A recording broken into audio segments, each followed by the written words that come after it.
अगर आप सीएपीएफ में हैं और आपके पास सीएपीएफ आयुष्मान कार्ड है, लेकिन आपको क्लेम करने का प्रोसेस समझ में नहीं आ रहा, तो इस वीडियो को अंत तक ज़रूर देखिए, क्योंकि आज मैं आपको आयुष्मान पोर्टल पर क्लेम करने का complete process, step by step complete process simple Hindi में बताने वाला हूँ। नमस्कार दोस्तों, आप देख रहे हैं देव टेक स्पार्क और मैं हूँ देव। आज की वीडियो स्पेशली हमारे सीएपीएफ पर्सन फौजी भाइयों के लिए होने वाली है। जितने भी हमारे सीएपीएफ पर्सन हैं, फौजी भाई हैं, जिनके पास आयुष्मान कार्ड है, वो अपने मोबाइल फ़ोन से आसानी से क्लेम को कैसे आयुष्मान पोर्टल पर रेज कर सकते हैं, इस वीडियो में मैं कवर करने वाला हूँ। गाइस, वीडियो लंबी ज़रूर होगी, बट इसमें पूरी आपको फुल इन्फॉर्मेशन दी जाएगी कि कैसे आप स्टेप बाय स्टेप अपने आयुष्मान पोर्टल पर क्लेम को रेज कर सकते हैं। तो वीडियो को न देर करते हुए गाइस स्टार्ट करते हैं वीडियो को।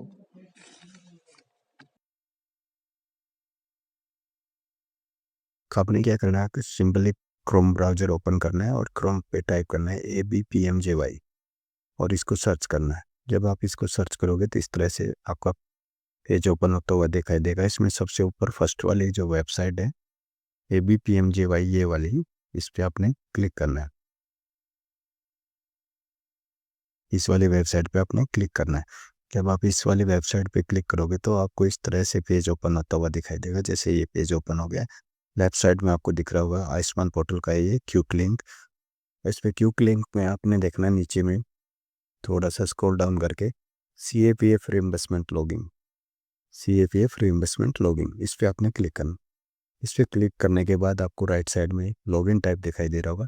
ये वाला लॉगिन टाइप पे आप क्लिक करोगे तो लॉगिन करने के लिए आपके पास दो ऑप्शन है, आयुष्मान आईडी और फोर्स आईडी। तो जो जिससे भी आप लॉगिन करना चाहते हो उन दोनों में से वो इंसर्ट कर लेना। तो हम क्या करें, हम फोर्स आईडी से लॉगिन कर लेंगे। तो यहाँ पे आपने क्या करना, अपना फोर्स नंबर टाइप कर देना है। फोर्स नंबर टाइप करने के बाद नीचे में स्क्रॉल डाउन करके यहाँ से आप किस फोर्स से बिलोंग करते हो, जिस भी फोर्स से आप बिलोंग करते हो, जैसे CRP है, CISF है, असम राइफल है, ITBP है, SSB है, NSG है, इनमें से जिससे भी आप बिलोंग करते हो उसको यहाँ से सेलेक्ट करके और गेट OTP पे आपने क्लिक करना है।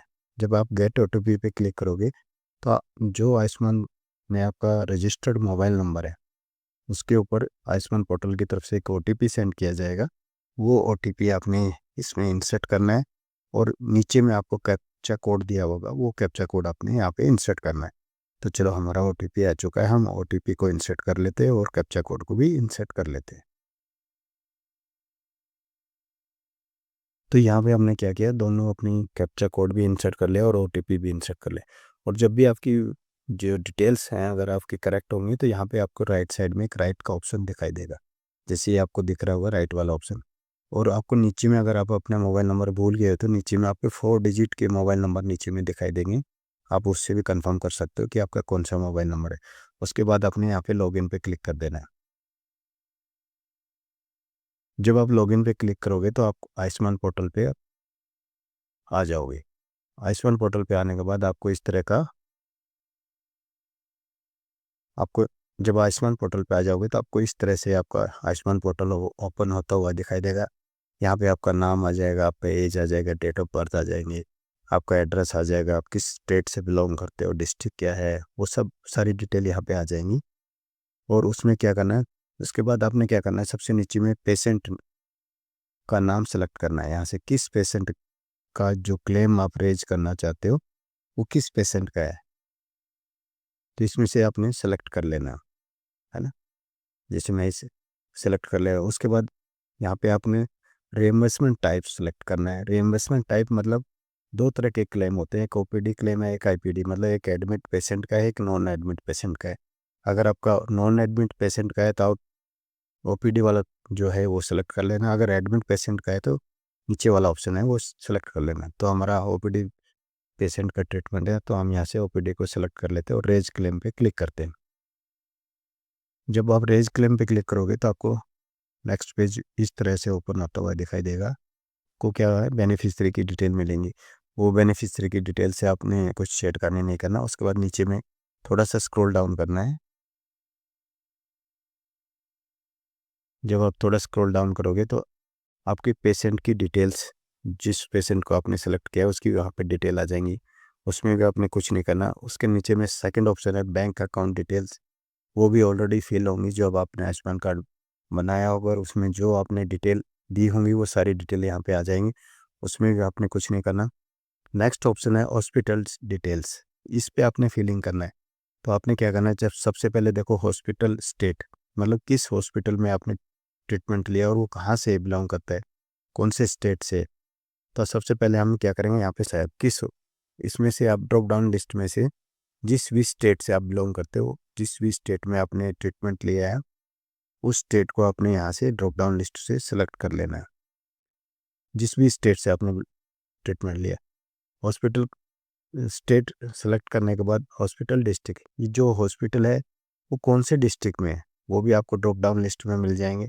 इसमें से आप सेलेक्ट कर लेना कि आपका कौन सा हॉस्पिटल किस डिस्ट्रिक्ट में पड़ता है, तो वो आप यहाँ से सेलेक्ट कर लेना। हॉस्पिटल का नाम, जितने भी आयुष्मान पैनल हॉस्पिटल हैं वो आपको सब यहाँ पे दिखाई दे जाएंगे। जो भी आपके डिस्ट्रिक्ट में आयुष्मान पैनल हॉस्पिटल होंगे वो ड्रॉप डाउन लिस्ट से आप सेलेक्ट कर सकते हो धीरे धीरे चेक करके। और कौन से हॉस्पिटल हैं ये आपको या तो यहाँ पे डायरेक्ट सर्च भी कर सकते हो, अदरवाइज ड्रॉप डाउन लिस्ट से भी आप ले सकते हो। ओ, उसके बाद नेक्स्ट ऑप्शन आ रहा है आपको, नेक्स्ट में ये चीज़ें डालने के बाद अपने हॉस्पिटल का किस मतलब जिसमें आपने ट्रीटमेंट लिया वो हॉस्पिटल कौन से स्टेट में है, कौन से डिस्ट्रिक्ट में है, और उस हॉस्पिटल का नाम, और ये चीज़ें डालने के बाद नेक्स्ट में नीचे में आपको मिलेगा एडमिशन डिटेल्स। यहाँ पे ओपीडी डेट, मतलब आपने जब ट्रीटमेंट लिया था तो कौन सी तारीख को ट्रीटमेंट लिया है। क्या कर रहे हैं, 5 जनवरी को ट्रीटमेंट ले रहे हैं, तो ये 5 जनवरी का है। डेट ऑफ ट्रीटमेंट अपने आप आ जाएगा जब आप ओपीडी का ट्रीटमेंट डाल दोगे। उसके बाद यहाँ से आपने क्या करना है, इसको सेव कर देना है। से आपने सेव पे क्लिक कर देना है तो आपको जो डाटा आपने इंसर्ट किया है वो सेव हो जाएगा। ओके, नेक्स्ट में आ गया डायग्नोसिस और इन्वेस्टिगेशन। अभी आपने क्या करना है, इसमें जैसे जितने भी आपके डायग्नोसिस हुए हैं, जैसे मतलब आपके ब्लड टेस्ट हुए हैं, अल्ट्रासाउंड हुए हैं, एक्सरे हुए हैं, जितने भी टेस्ट हुए हैं आपके लैब से संबंधित जो भी टेस्ट वगैरह है, डायग्नोस बिल आपने यहाँ पे बिल नंबर यहाँ पे इंसर्ट करना है। सो सपोज करो जैसे जो भी हमारा बिल नंबर चेक कर लेते हैं क्या है इनका।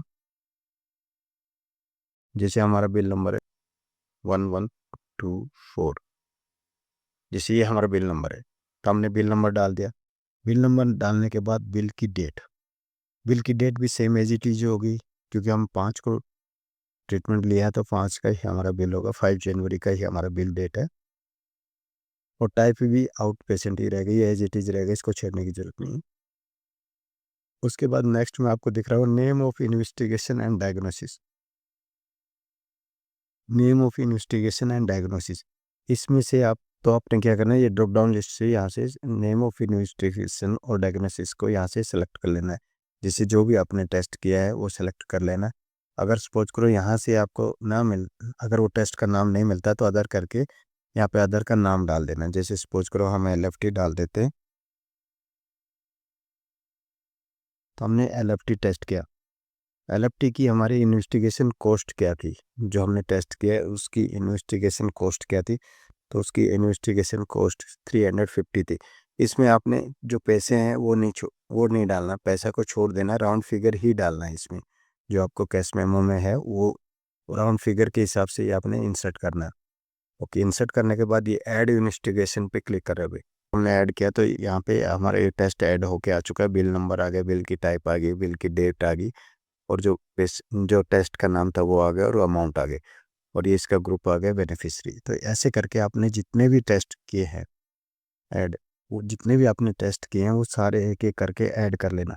हाँ, इसमें एक चीज़ का ध्यान रखना, जैसे आपके बिल नंबर हैं, क्योंकि हो सकता है कि आपने जो टेस्ट किया हो एक ही बिल में आपने काफ़ी टेस्ट किए हो, तो जब भी आप बिल नंबर डालो यहाँ पे जब भी आप बिल नंबर इंसर्ट करते हो, तो आपने जब भी बिल नंबर इंसर्ट करते हो ना, बिल नंबर के पीछे जैसे सपोज करो हमारा 4x5 4x3 नंबर था, तो उसके बैक लेटर्स अल्फ़ाबेट्स लगा देने हैं पीछे में। इस तरह से आपने, नहीं तो आपका कैश मेमो ये आ जाएगा कि आपका cash memo number already add है, इसलिए आपने बिल नंबर सेम लगाना, उसके पीछे में अल्फ़ाबेट लगा देने, वो सारे लगा के, और आपने जितने भी टेस्ट किए हैं same as it is add करता रहना, और यहाँ से ऐड इन्वेस्टिगेशन के यहाँ पे क्लिक करके सारे जो भी टेस्ट आपने किए हैं वो ऐड कर लेना, और यहाँ पे आपका टोटल अमाउंट यहाँ पे शो हो जाएगा।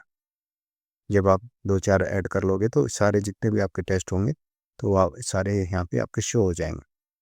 ये ऐड करने के बाद फिर आपने क्या करना है, जैसे हमने इन्वेस्टिगेशन का लैब का बिल हमने ऑलरेडी ऐड कर लिया है। ऐड करने के बाद हम क्या करेंगे, अभी नीचे चलते हैं। बिल ऐड करने के बाद हमारे जो लैब के बिल्स थे हमने ऑलरेडी ऐड कर दिए हैं। लैब और जो भी टेस्ट हुए थे वो हमने ऑलरेडी ऐड कर दिए। मैंने एक ही डेमो के लिए आपको एक ही करके दिखाया। सेम ऐसे ही आपने क्या करना है, यहाँ पे बिल नंबर सेम वही दोबारा से अपने बिल नंबर डालना है अपने यहाँ पे।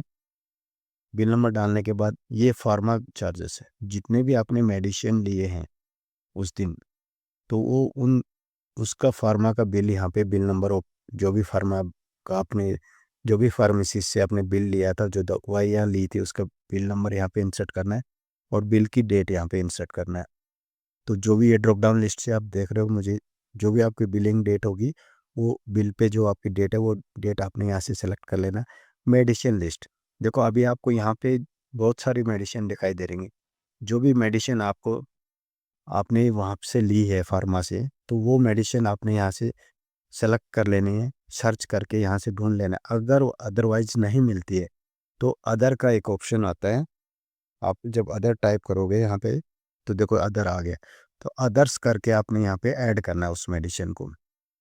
तो सपोज करो मैं आपको एक अदर्स करके दिखा देता हूँ। यहाँ पे अदर्स मैंने टाइप कर दिया। अदर्स टाइप करने के बाद आपने क्या करना है, यहाँ पे मेडिसिन का नाम लिख देना है। यहाँ पे क्या करना है, हमने मेडिसिन का नाम लिख देना है। जैसे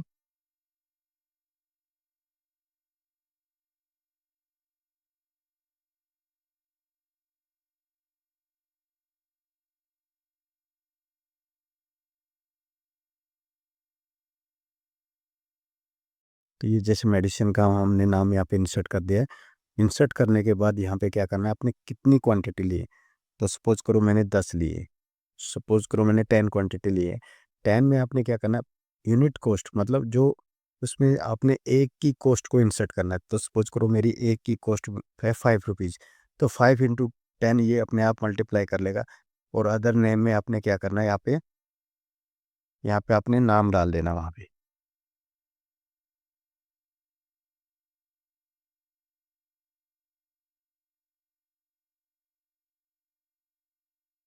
यहाँ पे नाम डाल देना अपने फार्मा का नाम। यहाँ पे आपने जिस फार्मा से आपने बिल लिया, जिस फार्मेसी से आपने मेडिसिन लिए, वो यहाँ पे इंसर्ट कर देना और ऐड फार्मेसीज पे क्लिक कर देना। जब आप ऐड फार्मेसीज पे क्लिक करोगे तो यहाँ पे आपको ऊपर में लेके आ जाएगा पोर्टल, दोबारा से फार्मा ऐड सक्सेसफुली करके एक आ जाएगा आपको।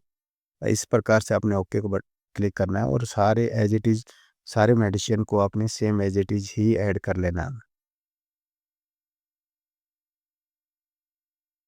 देखो सारे जितने भी मेडिसिन है आपने date wise bill number wise आपने ऐड कर लेनी है। देखो जैसे ही सेम एज इट इज आपने ऐड कर लेना। देखो यहाँ पे फार्मेसिस्ट नेम आ गया MS, हमारा MS फार्मेसिस्ट का नाम था और क्वांटिटी 10 थी और पर कॉस्ट 5 रुपीज़ थी, तो 50 रुपीज़ ऑटोमेटिकली कैलकुलेट हो गए हैं यहाँ पे। ये आपको दिखाई दे रहा होगा, ऑटोमेटिकली यहाँ पे कैलकुलेट हो चुके हैं। ऐसे ही करके आपने जितनी भी मेडिसिन ली हैं वो नंबर वाइज आपने करके इंसर्ट कर लेने। और हाँ, एक चीज़ को हमेशा याद रखना, जब भी आप बिल नंबर डालते हो तो बिल नंबर के पीछे अल्फ़ाबेट ज़रूर लगाएं। सपोज करो एक बिल के ऊपर आपने 10 मेडिसिन लिए हैं, तो 10 मेडिसिन जब आप ऐड करोगे तो उसके पीछे में आपने अल्फ़ाबेट यूज़ करने, नंबर बिलिंग नंबर सेम रखना है बट उसके पीछे अल्फ़ाबेट यूज़ करना है। और हमेशा राउंड फिगर में ही अपने रुपीज़ डालने हैं, पैसे में नहीं डालने हैं। और जैसे सपोज करो आपका बिल तो कंबाइंड मिलेगा, जैसे 50 रुपीज़, तो उसको आपने खुद डिवाइड करके देखना है कि मुझे 10 क्वांटिटी मैंने मेडिसिन ली थी, जो 10 क्वांटिटी मेडिसिन ली थी उसकी पर यूनिट की कॉस्ट कितनी बनती है, उसको आपने यहाँ पे कैलकुलेट करके यहाँ पे इंसर्ट कर देना ऐड इज। सेम ऐसे ही प्रोसेस से आपने जितनी भी मेडिसिन ली है सारी की सारी मेडिसिन आपने आपने इंसर्ट कर देना। इंसर्ट करने के बाद नेक्स्ट नीचे में आएंगे। नेक्स्ट में आ गया अदर चार्जेस।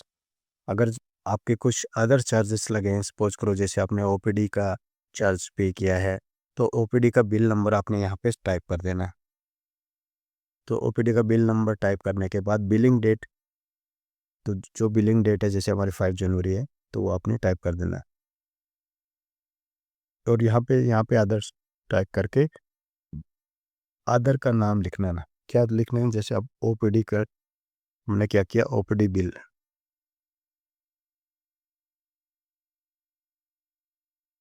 यहाँ क्या करना है, आपने ओपीडी बिल कर देना है और क्वांटिटी एक है क्योंकि हमने एक ही बार देखा है, तो ओपीडी चार्जेस हमारे 500 रुपीज़ लिए हैं, तो वो चीज़ आपने यहाँ पे ऐड करना है और ऐड अदर पे क्लिक कर देना है। जब आप ऐड अदर पे क्लिक करोगे तो ये देखोगे आपको दिखाई दे रहा है कि आपने जो ऐड किया था चार्जेस वो सक्सेसफुली ऐड हो चुके हैं। ओके पे क्लिक करेंगे, डाउन करके नीचे आ जाना है। नीचे आओगे तो देख रहोगे कि आपका बिल यहाँ पे ऑलरेडी ऐड हो चुका है, हमने ऐड कर दिया है बिल यहाँ पे। जैसे बिल ऐड होने के बाद जैसे आपको दिखाई दे रहे हैं हमारे 500 चार्जेस यहाँ पे आ गए और टोटल हमारे अभी तक के जितने भी पैसे हुए थे 900 रुपीज़ हमारे यहाँ पे बने हैं, तो वो नीचे यहाँ पे दिखाई देंगे आपको टोटल। तो ये यहाँ पे आपको शो हो जाएगा टोटल। यहाँ पे शो होने के बाद आपने क्या करना है, नीचे में रिमार्क्स है, ये रिमार्क्स वाला कॉलम है, इस पे आपने लिख लेना है ऑल कनेक्टेड डॉक्यूमेंट्स अटैच।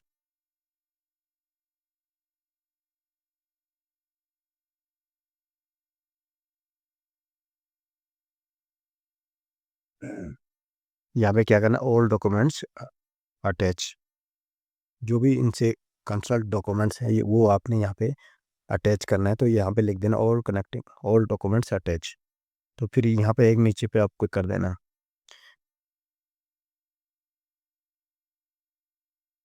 इस मतलब जितने भी आप क्लेम कर रहे हो ये सब सही है बोल के एक ये लिखा हुआ है, ये यहाँ पे आपने इस बॉक्स के ऊपर आपने क्लिक कर देना है। इस बॉक्स पे क्लिक करने के बाद आपने क्या करना है, यहाँ से एक्शन टाइप पे ये वाला ऑप्शन, एक ही ऑप्शन दिखाई दे रहा है इनिशियल क्लेम, तो आपने यहाँ क्लेम वाले पे ऑप्शन पे इनिशियल क्लेम पे आपने क्लिक कर देना है। जब यहाँ पे क्लिक करोगे तो add attachment and to submit, ये वाला ऑप्शन है, यहाँ से आपने इस पे ऐड अटैचमेंट टू सबमिट, ये अब क्या करेगा, अभी हम हमारे को नेक्स्ट पेज पे ले जाएगा आयुष्मान पोर्टल। वहाँ पे हमने अपने बेनिफिशियरी का आयुष्मान कार्ड, जिस बेनिफिशियरी का हम क्लेम रेज कर रहे हैं उस बेनिफिशियरी का हमने आयुष्मान कार्ड डालना है और जितने भी हमारे कैश मेमो हैं उसका आपने पहले सबसे मेन इम्पोर्टेंट उसमें क्या करना है, आपने जितने भी आपके बिल्स है, जैसे ओपीडी का एक अलग बिल स्कैन करके पीडीएफ बना के रखना है। उसके बाद लैब की जितने भी बिल हैं, जितने भी टेस्ट हुए हैं उनका एक बिल अलग स्कैन करके एक फ़ोल्डर अलग बना के रखना और डॉक्टर की जो स्लिप है, ओपीडी स्लिप है, उसको अलग स्कैन करके रखना। इस सारी चीज़ों की आपने पीडीएफ बना के रखने अलग-अलग। ये अलग-अलग रखने के बाद फिर आपने क्या करना है, यहाँ से ऐड अटैचमेंट टू सबमिट पे क्लिक करना है। जब आप सबमिट वाले बटन पे क्लिक कर दोगे तो आपको इस तरह का एक पॉपअप आएगा, इसको ओके कर देना है। ओके करने के बाद आपको दिखाई दे रहा होगा यहाँ पे कई रिपोर्ट्स आपने अपलोड करनी है। जो इसके सामने अपलोड का ऑप्शन है वो रिपोर्ट्स आपने अपलोड करनी है। जैसे आपके लैब के टेस्ट में उसकी रिपोर्ट अपलोड करनी है, उसका कैश मेमो अपलोड करना है, ओपीडी का स्लिप अपलोड करना है, ओपीडी का बिल अपलोड करना है, बेनिफिशियरी का आयुष्मान कार्ड अपलोड करना है। जो इसमें रिक्वायरमेंट है, जो रेड स्टार से हैं वो मैंडेटरी हैं, वो आपने ज़रूर अपलोड करना है उसको। और उन सभी फाइल्स का साइज़ मैक्सिमम 2 MB होना चाहिए। अगर साइज़ ज़्यादा है तो उसको डिक्रीज करके अपलोड करें। और लास्ट में ये ऊपर में आपको दिखाई दे रहा होगा एक सबमिट वाला बटन, उसमें आपने सबमिट वाले बटन पे क्लिक कर देना है। जब आप सबमिट वाले बटन पे क्लिक कर दोगे तो आपका जो आपने क्लेम रेज किया था वो सबमिट हो जाएगा। तो गाइज ये था प्रोसेस। आप स्टेप बाय स्टेप एक आसानी से अपने मोबाइल से ही अपना क्लेम को खुद रेज कर सकते हो। अगर आप सही तरीके से अपनी वीडियो देखी होगी, अगर अच्छे से आपने समझा होगा, अगर आपको समझ में नहीं आ रहा तो आपको कोई भी क्वेरी होती तो आप मुझे कमेंट्स करके पूछ सकते हो, आपको मैं ज़रूर रिप्लाई करूँगा। अदरवाइज इसी फॉर्मेट से अगर आप अपलोड करोगे, इसी स्टेप बाय स्टेप से अपलोड करोगे तो कोई एरर नहीं आएगा और आपका अपलोड हो जाएगा। फिर भी अगर आपकी कोई क्वेरी होती है तो आप मुझसे कमेंट्स में पूछ सकते हो। थैंक यू सभी का वीडियो वॉच करने के लिए। अगर आपको वीडियो अच्छी लगी हो तो वीडियो को लाइक और शेयर जरूर करें। Thank you.